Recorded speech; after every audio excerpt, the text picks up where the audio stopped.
Most Americans know the Supreme Court struck down Trump's tariffs in February. The headline number was massive: $166 billion in refunds owed back to American businesses. But here's what most people don't know. Walmart's $10 billion isn't going back to shoppers. Apple won't see a check until July. And nearly a third of all those refund claims have already been sold off to hedge funds for 40 cents on the dollar. So how is the largest government refund in modern American history flowing into hedge fund offices? The people who actually paid more for groceries, electronics, clothes, that's you, that's me. We get nothing. To understand this, we need to start with a law most Americans, including you, probably have never heard of.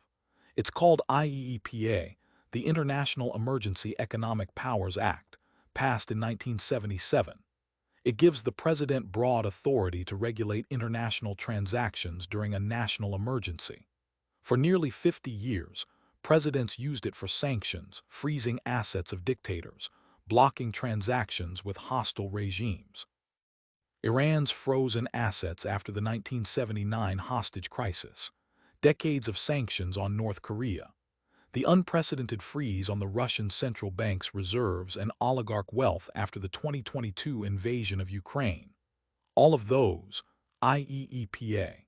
It is one of the most powerful economic weapons the United States has, precisely because the dollar sits at the center of global finance. To be cut out by IEEPA is, for many actors, to be cut off from the world economy.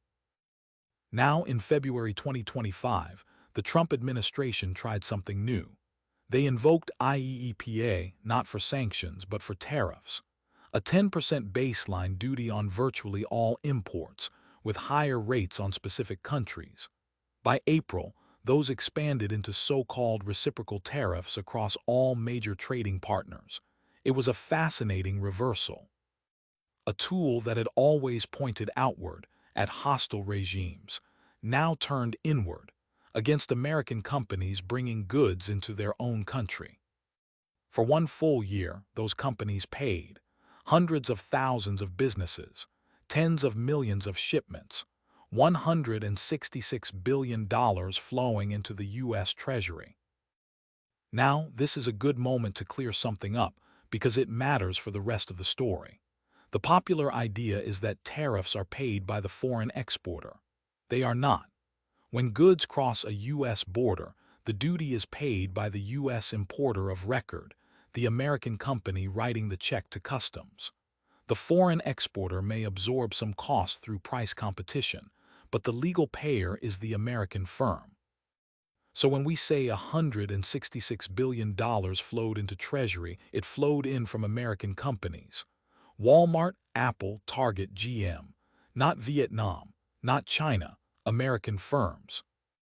Then, on February 20, 2026, it ended. The Supreme Court ruled 6-3 that IEEPA does not authorize tariffs. The reasoning was almost embarrassingly simple. Chief Justice Roberts pointed out that the word tariff doesn't appear anywhere in the statute. Neither does duty. And in 2 centuries of American legal history, the word regulate has never been read by Congress to mean tax. The court was, in effect, directly rejecting the administration's reading of its own authorizing law. Even Justice Kavanaugh in dissent acknowledged the consequence. The government may be required to refund billions of dollars. He was off by about $160 billion. Now the importers who paid those duties, Walmart, Apple, Target, Nike, Kohl's, Macy's, were suddenly owed staggering sums. Walmart alone $10.2 billion, Apple $3.2, Target $2.2. The list runs deep into automakers, chemical companies, agricultural importers. It hit virtually the entire American consumer goods sector. The court did not design the refund. It threw that to the executive branch, and the executive branch took 2 months to build a portal. That portal opened on April 20th of this year. In theory, the refund flows back up the supply chain, importer recovers, retailer reprices, consumer benefits. That is what most people assumed when they heard the tariffs are being refunded. But almost immediately, something strange started happening. The first checks weren't going to importers, they were going to Wall Street. To understand why hedge funds got involved, you need to understand the refund itself. Because the refund is not what most people imagine. It's not a check arriving in the mail. It's a bureaucratic process so slow, so uncertain, so legally complex that for many businesses, the right to a refund and an actual refund are very different things. The portal called CAPE, running inside the existing CBP system, opened in April with a clear set of rules about who could file and what could be refunded. Now, the first thing to understand is who can file. Only the original importer of record, or a licensed customs broker working on their behalf, not the consumer who paid more for a refrigerator, not the small retailer who absorbed the cost. The importer of record, the legal entity that signed the original CBP Form 7501 when the goods crossed the border. So if you paid more for groceries, electronics, or furniture in 2025, and you almost certainly did, you cannot file for a refund. Federal trade law forecloses it. And this is precisely where hedge funds entered the picture. Two specific features of how the refund actually works created an opportunity that Wall Street saw faster than anyone. The first feature, what the portal actually covers. This is where it gets uncomfortable. Of the $166 billion collected, only about $127 billion is eligible right now. That's roughly 82%. The rest, $39 billion, is what's called Phase 2. And Phase 2 has no launch date.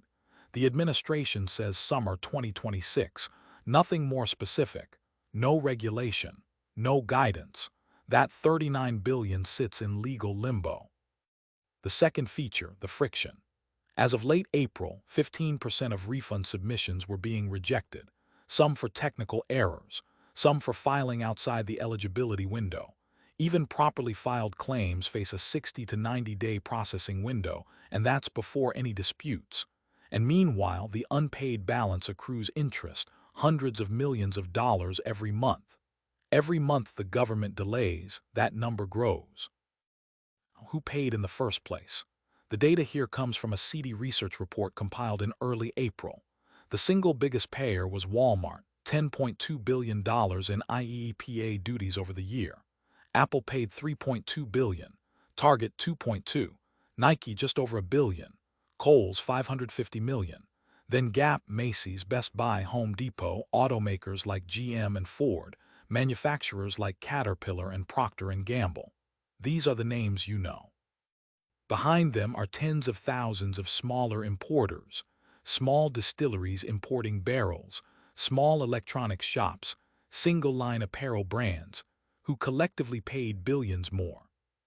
For Walmart, getting that $10 billion back is mostly a question of paperwork. They have in-house customs counsel. They have brokers. They have lawyers ready to litigate any rejection. For a small distillery owed $4,000 in duties, the math is different.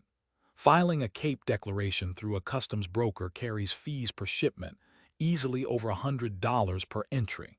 Across many entries, those filing costs can exceed the refund itself.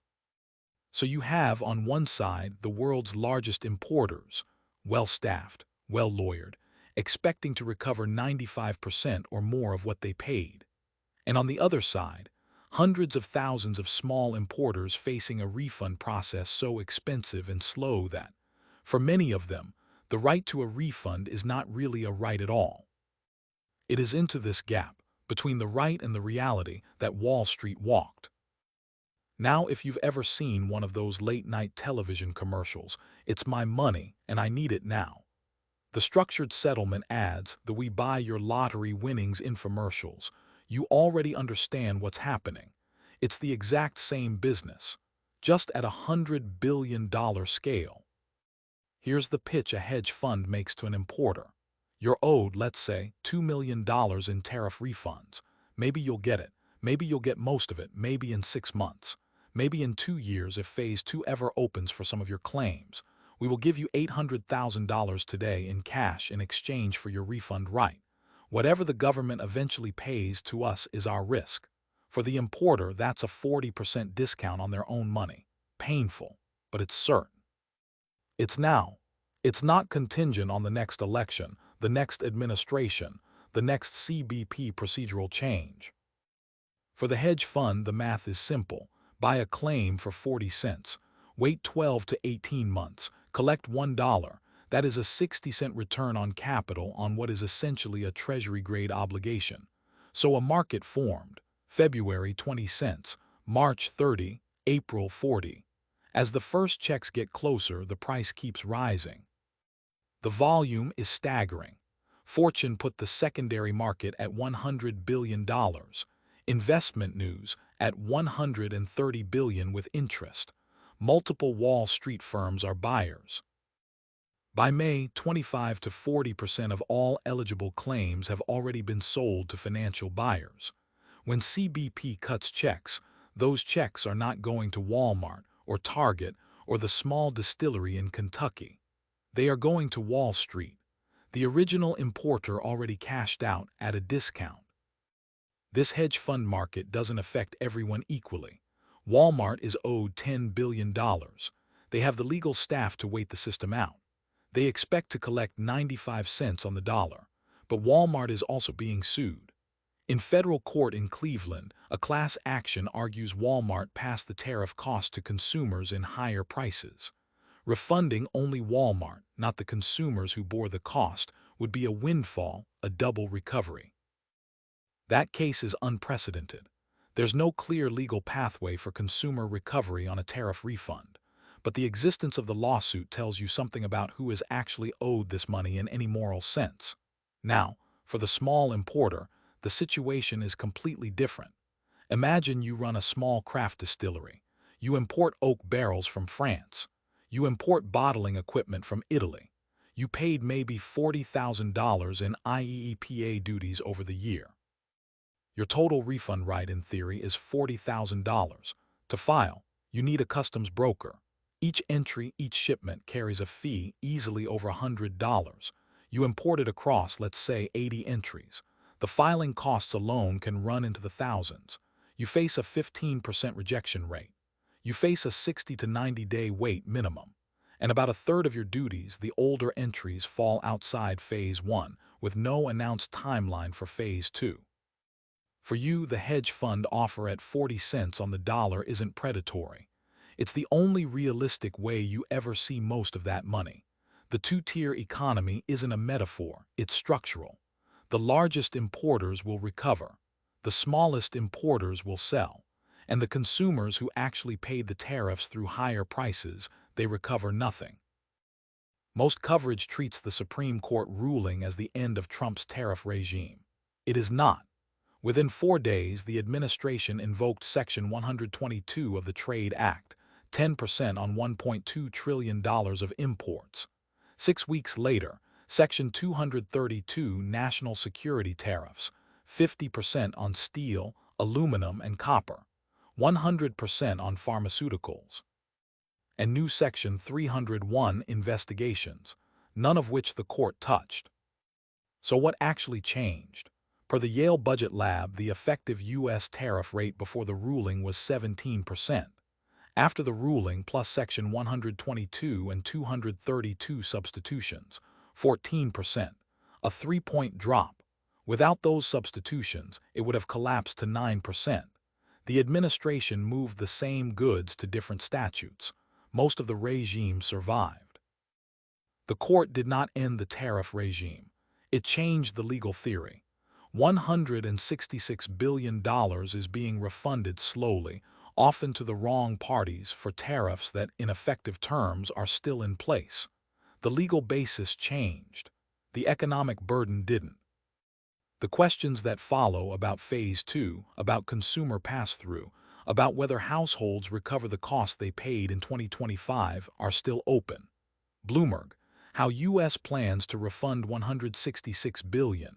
CBS, Feds rejected 15% of refund claims. Fortune, $100 billion hedge fund secondary market. And the academic literature on tariff pass-through, research on the 2018 China tariffs found that the cost of tariffs is passed almost completely from foreign exporters to American importers at the border. From there, a substantial portion flows onward to consumer prices through markups and price adjustments. Estimates of the consumer share vary across studies, but a meaningful portion of that $166 billion, likely tens of billions of dollars at minimum, was ultimately paid by American households, not the corporations now receiving refunds. That money is not coming back. So let's put it all on a scoreboard. The original importers are owed $166 billion. The largest among them, Walmart, Apple, Target, will recover most of what they paid slowly over many months.